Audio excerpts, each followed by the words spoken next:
საქართველოზე ისახება სამწუხაროდ თუ საბედნიეროდ, რადგან ცენტრი ვართ ევრაზიის და გასაღები ვართ კონტინენტის. ვინც აკონტროლებს საქართველოს, ის აკონტროლებს ევრაზიის კონტინენტს და ეს კონტინენტი არის დედამიწის მოსახლეობის 65% თუ 70%. შესაბამისად, ინტერესი ძალიან დიდია სახელმწიფოების, იმპერიების, ტოტალიტარული რეჟიმების ჩვენს მიმართ. და ეს ყველაფერი ერთი ტალღი არ გვირთხავს მარტო. გვირთხავს 4-ვე მხრიდან ეს ტალღები. ეხლა ეს რა ვითარების მომსწრე ხდებით ჩვენ.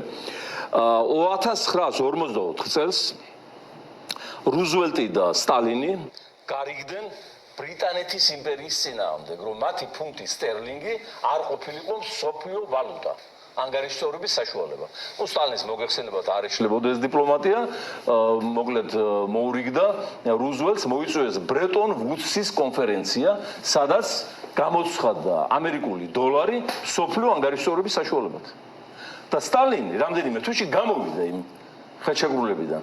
ანუ ბრიტანეთს საერთო ეგ ფუნქცია, რის შემდეგაც ბრიტანეთის კოლონიური იმპერია დაიშალა კიდევაც, როგორც მოგეხსენებათ, და დღემდე ეს ვალუტა არის მსოფლიო, ასე ვთქვათ, ფინანსური რეგულირების საფუძველი და ფინანსური და მატერიალური რეგულირება მთავარი, ვინც ფლობს დოლარს გულისხმობთ. დოლარი, რა თქმა უნდა, დოლარი. მე იამაიკის ხელშეკრულება ჩაანაცვლა გავლენ.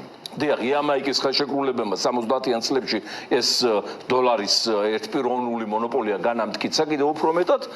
მოკლედ ისევ სტალინის იმებს ვიმკით ჩვენ. ხო, ეხლა რა სიტუაცია?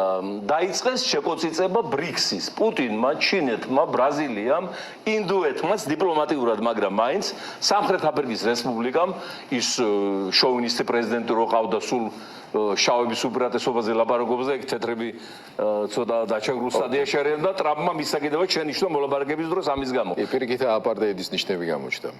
უკვე თეთრების მიმართ. ხო, პირიქით აი გვახსენ. დიახ. და დაიწყეს ბრიქსის შეკოწიწება და მოუვიდათ იდეა რომ უნდა ვალუტა შეიქმნას დოლარის საწინააღმდეგო. ამან რა თქმა უნდა ჭკუიდან გადაიყვანა მთელი ატლანტიკური სამყარო, რომელიც მსოფლიოს მართვას რეალურად და კონტროლს ახორციელებს დოლარის საშუალებით. ევრო მაინც დოლარის ტყუპისცალი უმცროსი ძმაა მინიმუმ.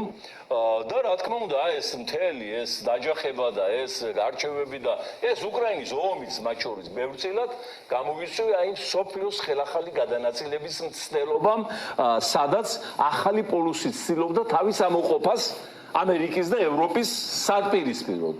და ეს მთელი ეს ორომტრიალი და ქაოსი, რა თქმა უნდა, ჩვენ ზურგზე გადავიდა აგერ ირანი ჩაება აი ამ ბრიქსის და შანხაის სისტემაში, ის თურქეთიც, ერდოღანიც იქითაც არის და აქითაც არის თურქული დიპლომატიის საშუალებით და ჩვენ აი ამ რთულ ისტორიულ ვითარებაში, როდესაც დიდი მოგება შეგვეძლო აგვეღო, აი ამ გეოპოლიტიკური დაპირისპირებიდან მოხვდით პუტინის წყევობაში, რომელმაც მოახდინა ქართული სახელმწიფოს კრემლში დალომბარდება ივანიშვილის მეშვეობით და აღარ ვითვლებით პოლიტიკურ სუბიექტად, ვისაც შეიძლება დაელაპარაკო, ანგარიში გაუწიო, უპირატესობა პრეფერენციები მიანიჭო, მოგება მიაღებიო და იპარტნიორო. იქამდე მივიდა საქმე, რომ დასავლეთი აღარ გვენდობა და ზანგეზურში ცდილობს გადაიტანოს აბრეშუმის გზა. ჩვენ ახლა მუშაობთ ამაზე ძალიან სერიოზულად, მთელი მსოფლიოს პოლიტიკურ ელიტასთან, რომ ეს არ არის საიმედო გზა და მართლაც არ არის საიმედო გზა, მაგრამ ყოველ შემთხვევაში აქამდე მივიდნენ ჩვენი პარტნიორები, აი ამათი მაყურებელი ახლა როგორ ამბავია, რაც არ უთქვია მაო ძედუნს, პოლ